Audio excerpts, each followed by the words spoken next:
Transcription 23 Start. Madam Deputy Chairman, when the House rose for lunch, I was discussing the response of the public to the loan program of the government and was trying to point out that it was rather a serious tendency in the sense that the response of the public had been proved to be poorer during the second plan period than during the first plan period. I was trying to point out that looking to the fact that the national income was rising and the people were becoming more conscious of a developing economy and the need to mobilize the resources more and more, a contrary trend ought to have appeared, and that in view of that this trend was disturbing. This trend is to be contrasted with the trend of the public regarding the call from the corporate sector for the investment of their monies. Here we find that the shares of some of the new companies or of the old companies that are issuing new shares are oversubscribed at times to the extent of 15 times the capital that has been asked for by the companies. So, here are two pictures. One, the picture of the government asking the public to subscribe to the public loans, and the other, the picture of the response of the public to the corporate sector demanding investments from the public. While on the one hand there is an enthusiastic response to the demand from the corporate sector,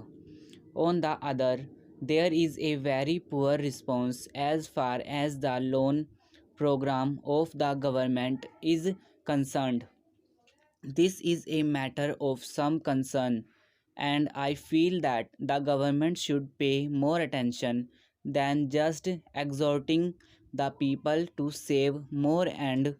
to hand over their savings to the government, as the Honorable Finance Minister has done more than once. If it would have been merely a question of rediverting the money that is coming from the corporate sector to the public exchequer in the form of loans, perhaps the matter would not have been so serious. Then it would have been just a question of reallocation of the functions between the public sector and the private sector. But I feel that there is a large amount of money which is just changing to some lucrative channel, and that explains why the response to the demand from the corporate sector is 15 times. Madam Deputy Chairman, I rise to support the bill which has been moved by the Honorable Minister of State in the Ministry of Home Affairs. This bill incorporates certain sentiments which the country holds so dear as far as the office of President is concerned, and also incorporates the faith of the people in themselves,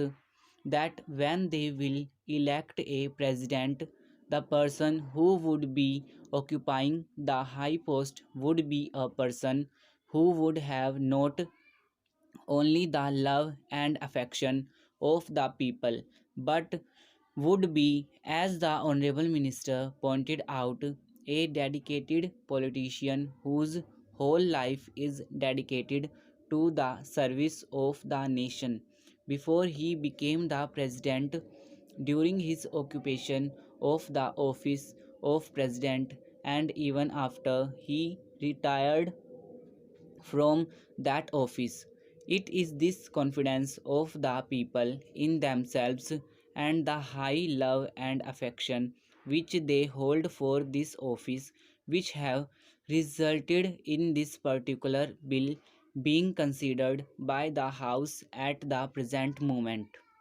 The Honorable Minister has pointed out that the President, who has just retired, has fulfilled all the requirements which are the basis of this particular measure, and the measure which was passed in 1951. I wish that he had mentioned the last Governor General also, to whom both the measures apply. Whether we may agree or may not agree with the last Governor General on some of the political views that he holds, there can be no two opinions that the last Governor General was also an illustrious son and is an illustrious son of this country and deserves all the consideration, all the love, and all respect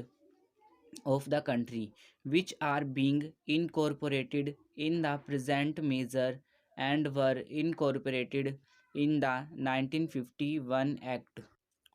While therefore fully supporting the measure which is now before the House,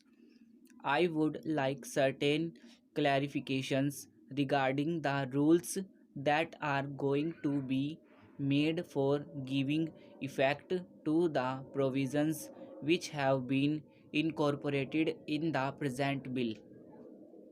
In the statement of objects and reasons, we are told that a person holding the high office of president has, even after retirement, many public calls on him, and it is therefore considered desirable to provide him with secretarial staff. It is further stated that the bill provides for a staff which may be engaged for the president. Please do like share and bell icon को दबाना ना भूलें।